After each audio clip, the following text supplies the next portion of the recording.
18h18, on se retrouve en direct dans Punchline sur CNews et sur Europe 1 avec nos invités. On va écouter un témoignage, celui de Claire, elle a 26 ans. Elle a été violée il y a un mois dans le centre de Paris, dans le quartier chic du 8e arrondissement, par un étranger sous OQTF. Écoutez ce témoignage parce qu'il est très fort. Il nous est résumé par Thibaut Marcheteau. Le 11 novembre dernier, en fin d'après-midi, Claire va faire des courses dans son quartier du 8e arrondissement de Paris. En rentrant dans le hall de son immeuble, elle est suivie par un individu qui se jette sur elle. Je me dis tout simplement qu'il va voler mon sac et mon téléphone et que ça en finira là. Sauf qu'il m'a fait comprendre qu'il voulait beaucoup plus. Je me suis débattue, sauf que je voyais qu'en fait il m'étranglait de plus en plus et qu'il allait vraiment, je pense, enfin il était vraiment capable de me tuer. Je le sentais vraiment très dangereux. Donc je me suis dit que il fallait que je fasse ce qu'ils disent parce que sinon j'allais mourir.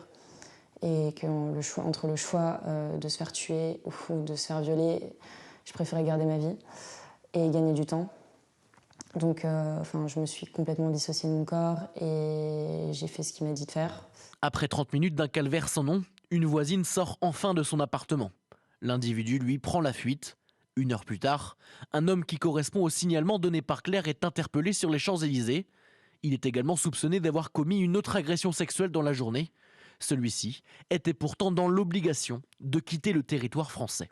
Je suis très en colère parce que comme c'était un profil soumis sous OQTF, je me rends compte que si l'État français en tout cas avait bien fait son travail, peut-être que ça ne serait pas arrivé. Claire entame à présent une lente reconstruction. Elle affirme vouloir continuer à prendre la parole pour, dit-elle, faire de la prévention auprès de toutes les femmes. Et on salue le courage de Claire qui dit de façon très digne, si l'État français avait fait son travail, François Pupponi, cet homme ne serait pas sur le sol français et il ne m'aurait pas violée. Et ça, c'est une réalité intangible. Elle a raison. Elle a raison. Et on est incapable de faire respecter la loi. Exactement. Et donc on laisse des dizaines de milliers d'OQTF en toute liberté, en violation de la loi, commettre pour certains des délits ou des actes odieux comme cela. Des crimes. C'est la réalité et sincèrement, on espère tous qu'un texte pourrait sortir. Mais quelle solution demain? Puisqu'on sait très bien que les pays n'en veulent chez qui on doit les renvoyer n'en veulent pas, qu'on n'est pas capable de les incarcérer pour les garder en rétention administrative pour les renvoyer chez eux. Donc c'est aujourd'hui insoluble et que l'immigration clandestine continue à se développer, que des nouvelles personnes arrivent en situation régulière. Donc vous nous dites que là, pour ce centre africain sous OQTF, la loi ne changerait rien. Donc, impuissance totale. Non, elle ne changera parce qu'on ne pourra pas l'appliquer. Enfin, je suis convaincu qu'on aura du mal à l'appliquer.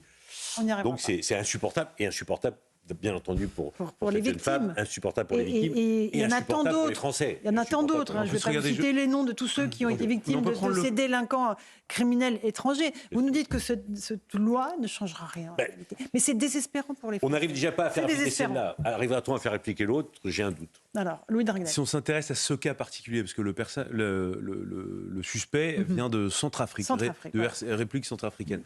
C'est un pays en guerre. C'est un pays qui est subi de fortes instabilités politiques, d'ailleurs, parce que la France a été chassée. En plus, c'est vraiment la double peine. C'est-à-dire que la France a été chassée, on essaie d'expulser des personnes, on n'y arrive pas parce que ces personnes-là disent « moi, je suis menacé de mort ». Ou alors, souvent, c'est un témoignage qui revient souvent. Vous savez, vous avez à peu près les 2/3 des pays d'Afrique dans lesquels l'homosexualité est condamnée.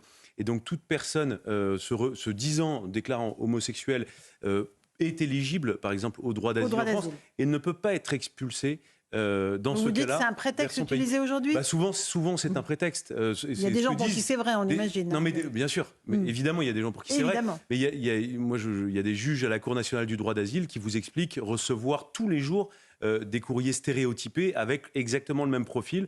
Et donc, ce qui est navrant, c'est qu'en fait, là, oui, on ne pourrait rien faire. S'agissant nationalité centrafricaine, déjà incarcérée dans le passé, sous OQTF depuis 2021, République centrafricaine, on y arrive très très difficilement parce qu'ils ne veulent pas. Non, mais il n'est même pas sous traitement. Aujourd'hui, le gouvernement de Centrafrique déteste la France. Et comme nous, du coup, on n'arrive pas à se faire respecter, eh bien, souvent on subit. Mais c'est comme même chose avec l'Algérie. C'est les victimes qui subissent ça. Parce que François Pupponi pointait du doigt quelque chose qui est très important et qui est hors cadre légal, c'est les relations diplomatiques de la France. Le problème, c'est que depuis la Seconde Guerre mondiale, l'objectif de la diplomatie française, c'était de bien s'entendre avec tout le monde. Et maintenant, je pense qu'avec notamment nos anciennes colonies ou les anciens territoires dans lesquels nous étions présents, je pense vraiment à l'Algérie. Je ne fais pas une fixette, mais de fait, c'est un pays qui pose le plus de problèmes à la France. eh bien, il est temps d'arriver à une relation mûre avec ce pays-là et de considérer ce pays comme un autre pays classique. Et donc, on doit se faire respecter. Si on demande à expulser des ressortissants algériens en situation régulière ou irrégulière, eh bien, il faut que l'Algérie les reconnaisse. Et ça se joue à un seul niveau, c'est au niveau du président de la République qui est en charge de la politique internationale de la France. Le problème, c'est que Emmanuel Macron a fait du yo-yo avec les autorités algériennes. Et c'était un jour, il les tensait verbalement et le lendemain, il s'excusait pour toute l'histoire de la France. Éric Revel, quand on entend la force du témoignage de cette jeune femme, le courage pour témoigner, encore une fois, à visage découvert, pour tout le monde peut se mettre à sa place, comprendre le calvaire qu'elle subit et la force qu'il lui faut pour dire voilà, voilà mon exemple, il ne faut pas que ça se reproduise. En fait. Oui, mais je vais vous dire, je vais résumer ma pensée en quelques mots. On en a marre. On en a marre. Si vous voulez, entre les agressions, les viols, voire les meurtres, je me souviens de la petite Lola, dont la meurtrière qui l'a découpée en morceaux, si je me souviens bien, en une malle, qui est maintenant en hôpital psychiatrique, je crois, qui était sous OQTF. En fait, on en a marre, si vous voulez. Donc, au-delà des discours politiques, de la tambouille politique, du non immigration, trop dur, pas assez dur, le sentiment et la réalité que partagent les Français, dont je fais partie, je vous le dis, parce qu'on a tous des familles, on a tous des femmes, des filles, des frères, c'est qu'en fait, ça peut arriver à n'importe qui, n'importe quand. C'est ça le sentiment, la perception qu'on a de tout cela. Et donc, on commente jour après jour ces types sous OQTF ou ces femmes qui passent à l'œuvre et on met des bougies et on met des ours blancs pour dénoncer les tueries d'enfants, etc. Et on fait quoi ? Rien, l'Assemblée nationale, on est en pleine comité mixte paritaire, vous voyez, très bien. Et on va en parler des heures et des heures. Alexandre Devecchio, sur ce cas précis de cette jeune femme qui s'appelle Claire. Ce cas précis, il est terrible, on l'a dit, mais malheureusement, il y en a d'autres. Il y en a eu d'autres d'encore plus terribles. Et effectivement, on l'a dit aussi, la loi n'aurait pas permis d'expulser davantage son agresseur. Donc on est confronté à un problème qui est d'expulser ceux qui sont déjà là de manière illégale, qui parfois ont un casier judiciaire. Mais pour l'avenir, il faut surtout les empêcher de venir en réalité. Et là, il y a une impasse totale dans la loi. C'est-à-dire que les demandes d'asile doivent se faire en amont dans les pays sources. C'est la seule manière de faire. Et ensuite, au lieu d'instaurer, il faut réinstaurer le fait que quand on est sur le territoire français de manière illégale, c'est un délit. Ça a été supprimé par l'Union européenne. Du coup, l'OQTF, il faut quand même que les gens sachent. Et on donne un papier aux gens. Veuillez partir du territoire. Ça ne marche pas comme ça. S'il vous plaît. S'il vous plaît. C'est presque quand on arrive à leur donner. Ils sont peut-être même pas au courant parfois.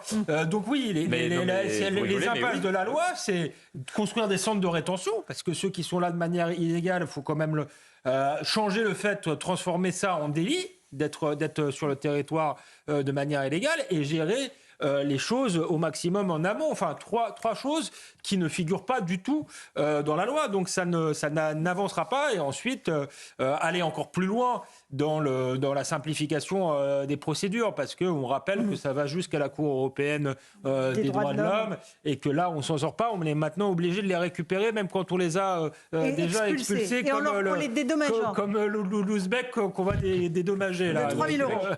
Mais ce qui est terrible, c'est qu'à longueur de sondage, les Français demandent plus de fermeté. 65% veulent freiner l'immigration de travail en France. 60% veulent arrêter l'acquisition automatique de la nationalité française des étrangers nés en France. 71% disent qu'il faut considérer comme un délit le séjour illégal d'un étranger en France. On a l'impression que Non, mais on pourrait prendre tous les sondages de ces disent la même chose. Dernières années, j'allais dire derniers mois, mais en fait dernières années où on a peu ou prou 7 Français sur 10 qui sont pour un durcissement de notre politique migratoire. Mais pour revenir au sujet présent, moi très souvent, je pose cette question aux politiques: est-ce que vous avez les moyens de vos ambitions ou l'ambition de vos moyens ? Et le problème, c'est que très régulièrement, on a l'impression que les politiques ont l'ambition de leurs moyens. On n'a pas de moyens pour faire respecter notre politique migratoire en France. On parlait tout à l'heure de la question des CRA, ces centres de rétention administrative qui peuvent nous permettre justement de faciliter ces expulsions. On en a moins de 2000, il en faudrait plus, beaucoup plus. Éric 2000 places, moins de 2000 places, moins de 2000 places. Moins de 2000 places, c'est même pas 2000 centres, c'est moins de 2000 places. Vous savez quoi, ils ne sont pas remplis. Et ils sont même pas remplis. Mais vous savez pourquoi Bon, ils sont pas remplis? Non, mais c'est à cause du droit français. Parce qu'en fait, il y a plein de personnes qui sont placées en centre de rétention administratif. Tout ça est placé quand même sous le contrôle du juge judiciaire.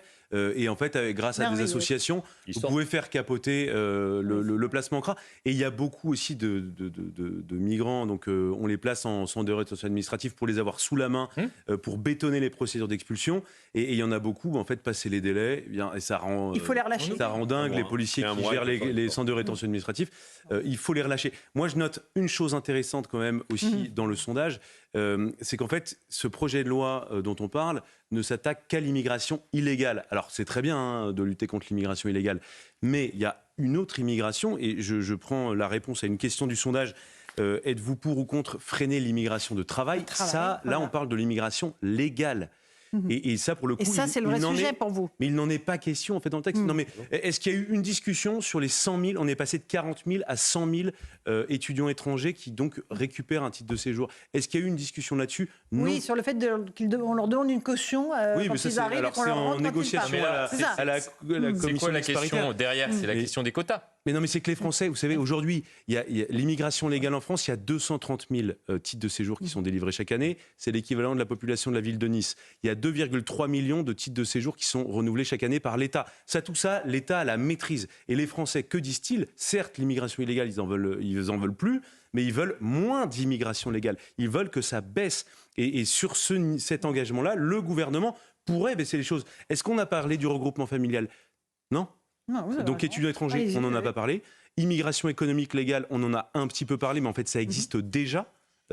Donc moi je trouve qu'aujourd'hui, le débat n'est pas du tout en adéquation. Un dernier mot là-dessus, un dernier mot, Alexandre. Ça va favoriser, il faut le dire aux Français, même dans la version du Sénat, l'immigration légale en quelque sorte, puisqu'on va légaliser des gens là qui sont en situation irrégulière, qui sont illégaux, et on va les encourager. C'est un encouragement malgré tout aux autres à venir. C'est leur dire si vous trouvez un travail, vous serez régularisé. Donc c'est une loi qui est presque contre-productive de ce point de vue-là. Là-dessus, je suis très inquiet, c'est qu'effectivement, on peut espérer qu'il y ait une loi, on verra bien.